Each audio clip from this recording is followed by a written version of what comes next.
$800,000. I say it again and again, and my chest tightens as if the world itself is squeezing me. $800,000 gone. Not stolen in a robbery. Not lost to a business deal gone wrong. No. I gave it willingly, piece by piece, to a man I thought loved me. A man I believed was my soulmate. I was 47, a widow who had learned to survive in quiet ways.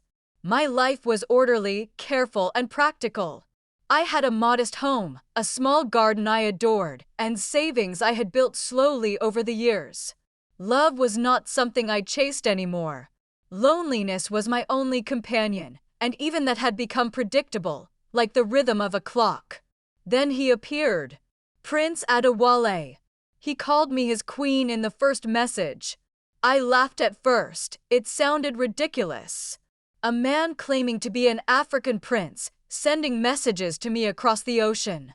But there was something in the way he wrote, in the elegance of his words, the warmth that came through each letter and call. He said he had been exiled, that his family was scattered, and that his fortune was trapped behind red tape. He told me the gods had brought us together. And I wanted to believe. It began slowly. Messages, voice notes, and calls at night.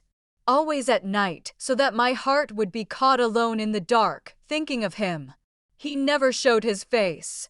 Security reasons, he said. I cannot risk being seen on video.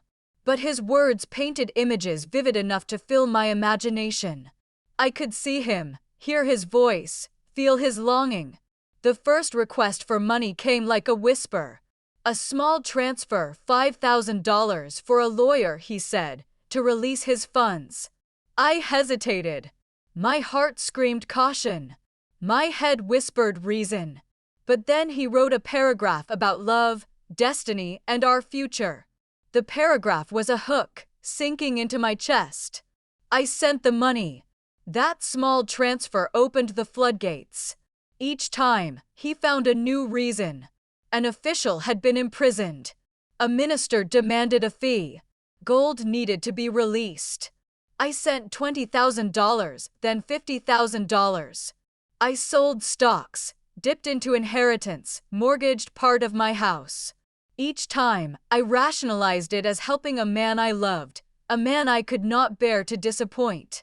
I knew something was wrong. Sometimes my stomach twisted, my mind screamed. But his messages were so carefully crafted. You are the only one who understands me, he would say.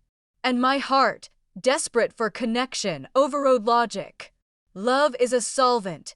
It melts away caution until only the desire to help remains.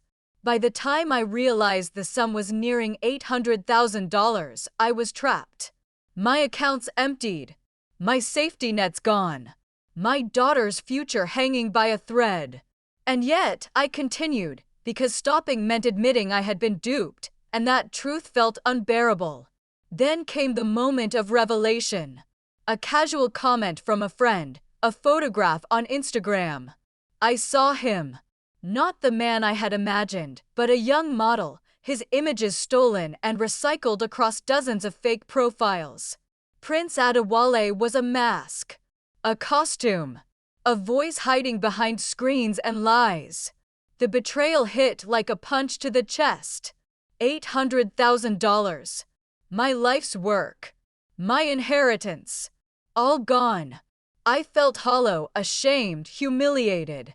Friends whispered. Family judged. My daughter, my fierce Samira, looked at me with a silent question. How could this happen?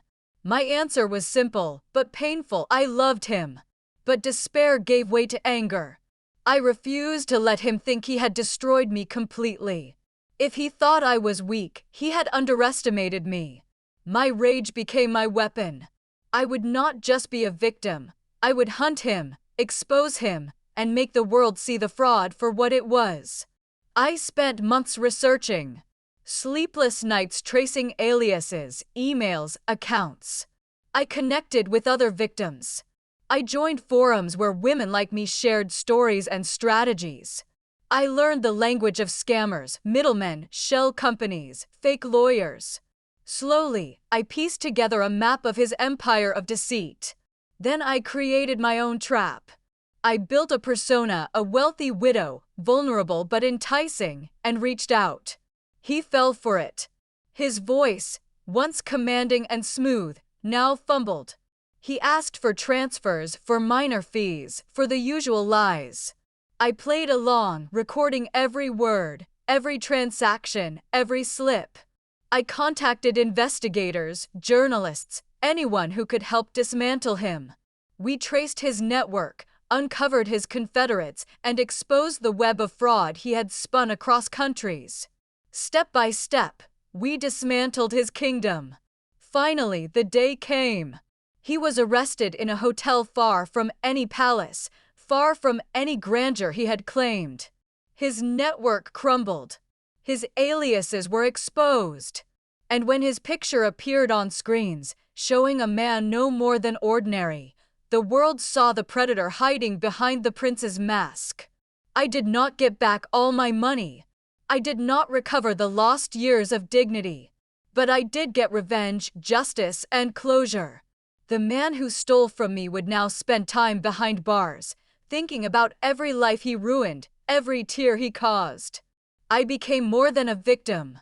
I became a voice, warning others, sharing my story, teaching women and men alike to protect themselves. I took the shame and turned it into power, the despair into action, and the heartbreak into a lesson.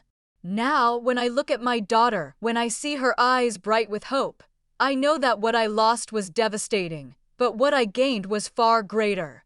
Strength, resilience, courage, and the knowledge that even a woman who gave away $800,000 to a liar can rise, fight back, and turn her pain into power.